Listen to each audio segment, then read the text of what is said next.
Aujourd'hui, on se retrouve sur la première vidéo de la chaîne YouTube du projet Ballon Sonde. Donc aujourd'hui, je vais vous présenter un quiz que j'ai élaboré via le logiciel Guides Microsoft, donc, qui a pour but d'initier les futures équipes de ce projet-là et de leur apporter des notions de base sur le cahier des charges. Donc, comme vous pouvez voir, j'ai l'assemblage du ballon sonde juste devant moi, qui a été modélisé via le logiciel 3D Experience, développé par Dassault Systèmes. Et donc, on peut voir en premier lieu la nacelle, le réflecteur, le parachute et le ballon. On a une hauteur totale de 18 mètres, ce qui est énorme. Donc, on passe à l'étape suivante. Donc, la température de 0 à 40 km varie de... On a 3 réponses possibles. En cas de bonne réponse, on a une fenêtre qui apparaît pour nous dire qu'on a une bonne réponse et une icône juste devant nous apparaît. On appuie dessus et on passe à l'étape suivante. Donc à 40 km, le ballon ne mesure plus 2 mètres, mais 9 mètres normalement. Mais là, je vais vous faire l'exemple où on a une mauvaise réponse. Donc 3 mètres. On a une fenêtre qui nous indique que c'est une mauvaise réponse. On appuie sur l'icône pour revenir sur la même question. Et donc c'est le même principe pour le reste du quiz. Donc je vais vous faire une présentation rapide du contenu.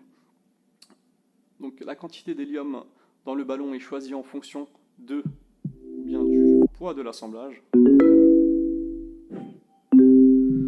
Donc là on a le parachute en taille réelle qui fait à peu près 1,50 m. Le parachute selon le cahier des charges doit assurer maximum 5 mètres par seconde de chute pour éviter les dégâts graves.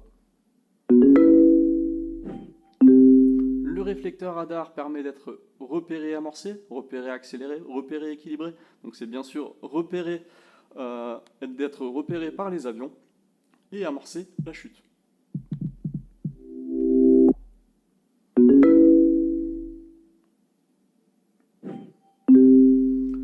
La nacelle ne peut pas être en balsa, polystyrène, en plomb bien sûr.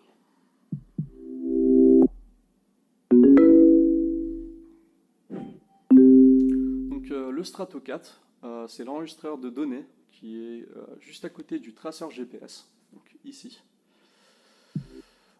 qui enregistre tous les 2 secondes l'humidité, la température, le rayonnement UV et la pression.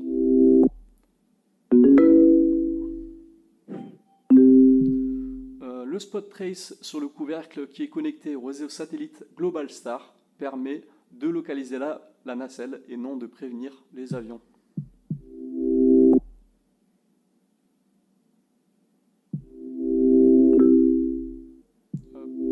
Localiser la nacelle, voilà.